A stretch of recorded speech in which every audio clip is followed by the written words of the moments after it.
افسوس یہ ہوتا ہے کہ ہمارے معاشرے کے اندر بجائے اس کے کہ مواصلات اور ہمدردی کا معاملہ زیادہ کیا جائے،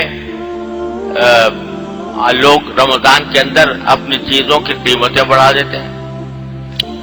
جو چیز پہلے رمضان سے پہلے سستی مل رہی تھی اور رمضان کے اندر اس کی قیمت بڑھا کر دگنی کر دی۔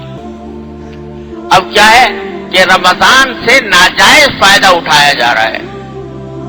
رمضان سے لوگوں کو تکلیف میں مبتلا کیا جا رہا ہے۔ بیچارہ کوئی غریب آدمی اگر چاہتا کہ بھئی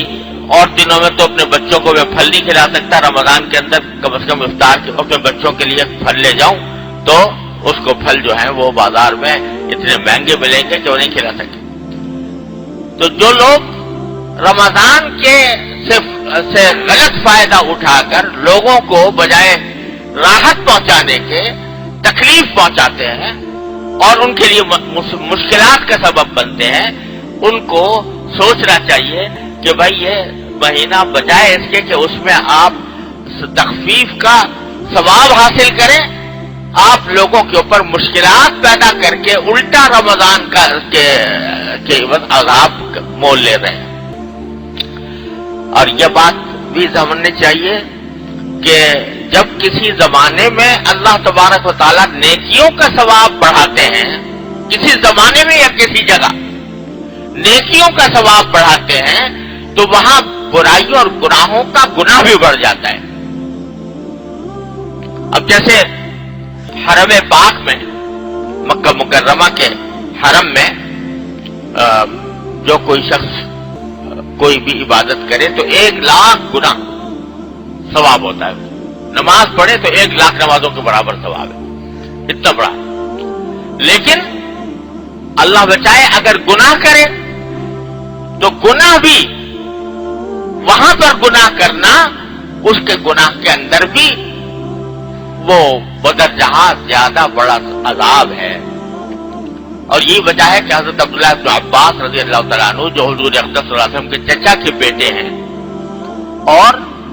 بڑے جلیل القدر صحابی ہیں، اللہ تعالیٰ نے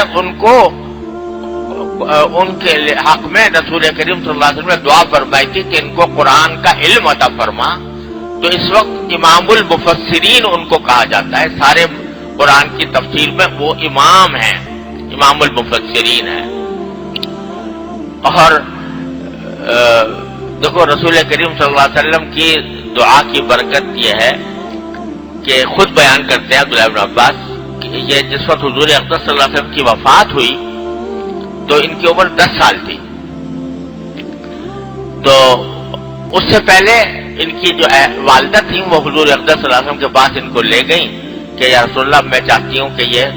آپ کی خدمت میں رہے، آپ کی خدمت کرے، اور آپ کی خدمت کرے گا تو دین بھی سیکھے گا، تربیت بھی ہوگی۔ حضور نے قبول فرما لیا اور وہ حضرت حضور رسول کریم صلی اللہ علیہ وسلم کی خدمت کرتے تھے۔ تو اسی موقع پر نبی کریم صلی اللہ علیہ وسلم نے ان کو دعا دی کہ اللہ تعالیٰ تمہارے مال میں اور اولاد میں برکت عطا فرمائے۔ 3 دعائیں دی تھی، ایک ہے کہ اللہ اس کو دین کی صحیح سمجھ عطا فرما، قرآن کا علم عطا فرما، اور 2 دعائیں یہ دی تھی کہ میں ان کے مال میں اور اولاد میں اللہ تعالیٰ برکت عطا فرما دے۔ تو وہ جو دعا تھی قرآن کی اس کے تو یہ قبول ہوئی کہ وہ کہاں سے کہاں پہنچ گئے، امام المفسرین بن گئے۔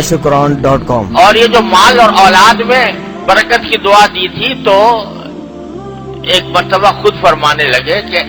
اس دعا کی برکت سے آج جتنے بھی انصاری لوگ ہیں ان میں سب سے زیادہ مالدار میں ہوں،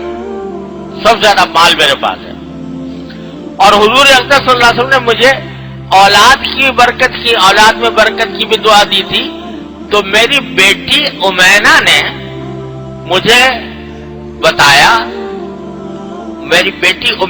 مجھے بتایا کہ جس سال حجاج آیا تھا، حجاج بن یوسف، اس سال تک میری سلبی اولاد میں سے 120 افراد مر چکے تھے،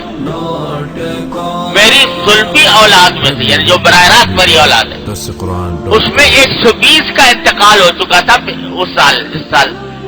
حجاج آیا، وہ تو انتقال ہونے والے 120 اور باقی جو زندہ ہیں وہ اس کے علاوہ، اتنی اولاد اللہ نے سفر میں. تو وہ عبداللہ بن عباس جن کو رسول کریم صلی اللہ علیہ وسلم نے یہ دعائیں دی، برکت کی دعائیں دی، جن کو فہم اور علم کی دعائیں دی، جن کی اولاد میں برکت کی دعائیں دی، تو وہ یہ فرماتے تھے کہ بھائی میں مکہ مکرمہ میں رہتے ہوئے ڈرتا ہوں، اس لیے مکہ مکرمہ سے باہر نکل کر طائف میں جا کر مقیم ہو گئے تھے. اور وجہ یہ بیان کرتے تھے کہ مکہ مکرمہ میں جب اللہ تبارک و تعالیٰ نیکیوں کا ثواب 1 لاکھ زیادہ بڑھاتے ہیں تو گناہوں کا ثواب عذاب بھی بہت زیادہ ہے. تو کہیں مجھ سے کوئی گناہ ہو گیا تو اس کا عذاب بھی مجھے زیادہ ملے گا. تو پتہ چلا